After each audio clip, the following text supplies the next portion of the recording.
پیتے بچے کی الٹی کیا ناپاک ہے؟ یہ سوال پوچھا ہے جی ام عیسیٰ نے مان صحرا سے۔ دودھ پیتا بچہ اگر ماں کے کپڑوں پر الٹی کر دے تو کیا یہ کپڑے ناپاک ہو جائیں گے؟ دیکھیے، دودھ پیتے بچے کی الٹی اور بڑی عمر کے آدمی کی الٹی کے احکام میں کوئی فرق نہیں ہے۔ اگر منہ بھر کے الٹی ہوئی ہے، یعنی منہ بھر کا مطلب کہ بہت زیادہ الٹی ہوئی ہے اور منہ فل جیسے بھر جاتا ہے، تو چاہے بڑے کی الٹی ہو یا بچے کی الٹی ہو، دونوں ناپاک ہیں۔ اگر وہ یعنی یہ ہتھیلی کی گہرائی جو ہے نا، جو 5 روپے کا آج کل سکہ ہوتا ہے، اس کے بقدر اگر لگی ہوئی ہے تو کپڑا ناپاک ہے، اس سے کم ہے تو شریعت میں معاف ہے وہ۔ اور اگر تھوڑی سی الٹی ہے تو چاہے چھوٹے بچے کی ہو یا بڑے کی ہو، وہ پاک ہے۔ اور عام طور پہ بچوں کو الٹی نہیں ہوتی، ابکائی سی آتی ہے۔ وہ جب دودھ پیتے ہیں تو تھوڑی سی وہ قے کرتے ہیں، وہ الٹی نہیں ہوتی، وہ تو وہی دودھ ہوتا ہے جو اوپر رکھا ہوا ہوتا ہے، وہی ریپیٹ ہو جاتا ہے، تو وہی واپس آ جاتا ہے، تو وہ الٹی نہیں ہے، وہ بالکل پاک ہے، اس میں وہم نہیں کرنا چاہیے۔ فجر کے بعد سونا کیسا ہے؟ فجر کی نماز کے بعد کیا سونا جائز ہے؟ علی صاحب ملیشیا سے۔ اسلاف میں بہت سے حضرات ایسے گزرے ہیں جن سے فجر کے بعد سونے کی ممانعت منقول ہے۔ البتہ قرآن و حدیث میں ایسی کوئی ممانعت نہیں ہے، ایسی کوئی دلیل نہیں ہے جس سے پتہ چلتا ہو کہ فجر کے بعد سونا ناجائز ہے۔ اسلاف اس کو ناپسند کیا کرتے تھے۔ اس لیے کیوں ناپسند کرتے تھے؟ اس لیے کہ اسلام نے جو ہمیں احکام دیے اور فطرت نے جو احکام دیے ہیں، اس سے یہ بہرحال پتہ چلتا ہے کہ یہ کوئی سونے کا ٹائم نہیں ہے۔ دیکھیے، اگر فجر کے بعد اسلام نے ہمیں سلانا ہوتا تو فجر کی نماز میں اٹھاتا کیوں ہمیں اسلام؟ یعنی یہ تو عجیب سی بات ہوئی نا، کسی کو اٹھا کے دوبارہ سلایا جا رہا ہے۔ تو اسلام نے فجر کی نماز رکھی ہے یہ بتانے کے لیے کہ یہ اٹھنے کا ٹائم ہے، اور فطرت بھی یہی کہتی ہے کہ آپ فجر کے بعد نہ سوئیں۔ پرندوں کو دیکھ لیں، جانوروں کو دیکھ لیں آپ، کہ پرندے صبح صبح کیسا چہچہانا شروع کر دیتے ہیں، بلکہ مرغا تو تہجد کے وقت سے ہی اذانیں دینا شروع کر دیتا ہے۔ اور آپ صلی اللہ علیہ وسلم نے فرمایا لا تسبوا الدیک فإنہ یؤذن للصلاۃ، مرغے کو برا مت کہا کرو، اس لیے کہ وہ اذان کے لیے، وہ نماز کے لیے جگاتا ہے۔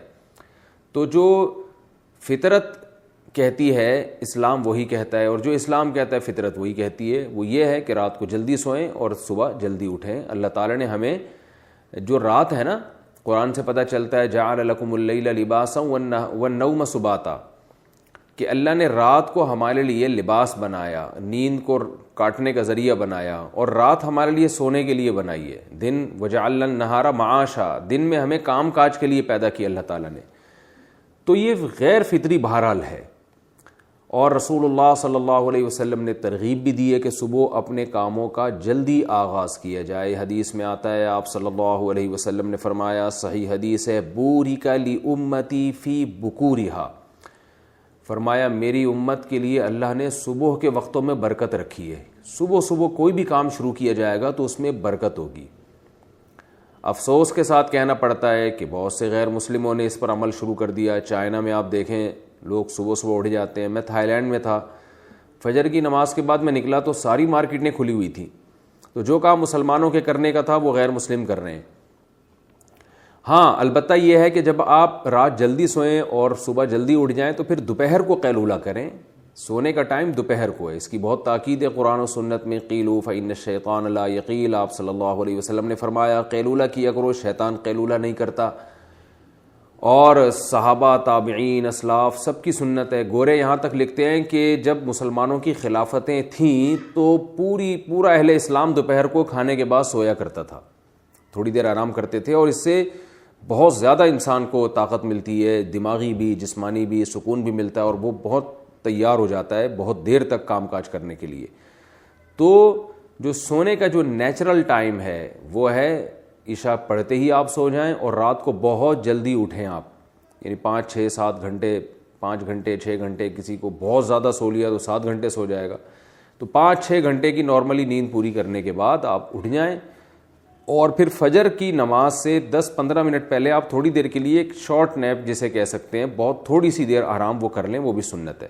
یعنی آپ رات بہت جلدی سو گئے، عشاء پڑھتے ہی بہت جلدی رات کو اٹھ گئے آپ، کیونکہ کئی گھنٹوں کی آپ کی نیند پوری ہو جائے گی اگر آپ عشاء کے بعد سوتے ہیں، اور پھر فجر کی نماز سے پہلے آپ تھوڑی دیر، اذان کے بعد نماز سے پہلے 10-15 منٹ آپ تھوڑی دیر ہلکی سی نیند لے لیں، اس سے دوبارہ فریش ہو جائیں گے. اس کے بعد پھر آپ دوپہر کو کھانے کے بعد تھوڑی دیر آرام کریں، سوئیں. تو یہ جو نیچرل یعنی سونے کی یہ روٹین ہے، تو یہ بہت اس کی یعنی سنت سے بھی ثابت ہے، صحابہ سے بھی، اسلاف سے بھی. البتہ یہ کوئی فرض واجب نہیں ہے، کیونکہ بعض لوگوں کی روٹین ایسی ہوتی ہے کہ وہ بیچارے رات کو نہیں سو سکتے، ان کے کام نائٹ ڈیوٹی ہے کسی کی، یا کسی کو اسٹڈی کے لیے فرصت ہی اس ٹائم پہ مل رہی ہے، یا اور کوئی ایسا مسئلہ ہے کسی کے ساتھ، تو اس کا کوئی فرض واجب سے تعلق نہیں ہے. تو ایسی کنڈیشن میں اگر کسی کی رات کو نیند پوری نہیں ہو سکتی تو فجر کے بعد بھی وہ سو سکتا ہے، کیونکہ نیند پوری نہ کرنا یہ زیادہ نقصان دہ بنسبت اس کے کہ آپ غلط ٹائم پہ سو کے نیند پوری کر لیں. یہ پھر بھی نسبتاً بہتر ہے، کیونکہ نیند ہی نہیں ہو پھر تو بہت بڑے نقصانات ہو جائیں گے. تو نیند تو روٹی سے زیادہ ضروری چیز ہے. تو اس لیے نیند پوری کرنے کے لیے اگر کسی کو مجبوراً فجر کے بعد سونا پڑتا ہے تو کوئی حرج نہیں ہے اس میں، لیکن نارملی اسلام نے اس کو پسند نہیں کیا ہے، کیونکہ اسلام دین فطرت ہے. تو حلال و حرام سے اس کا تعلق نہیں ہے، بہتر اور مستحب بہرحال یہ نہیں ہے. اور آپ صلی اللہ علیہ وسلم کی ترغیب بھی ہے کہ صبح کے وقت میں اللہ تعالی نے میری امت کے لیے برکت رکھی ہے، تو اپنے کاموں کا فجر کے فوراً بعد سے آغاز کر دینا چاہیے. اور وہ وقت ویسے بھی ذکر و تسبیحات کا وقت ہے، یہ ایکسرسائز کریں آپ اس میں.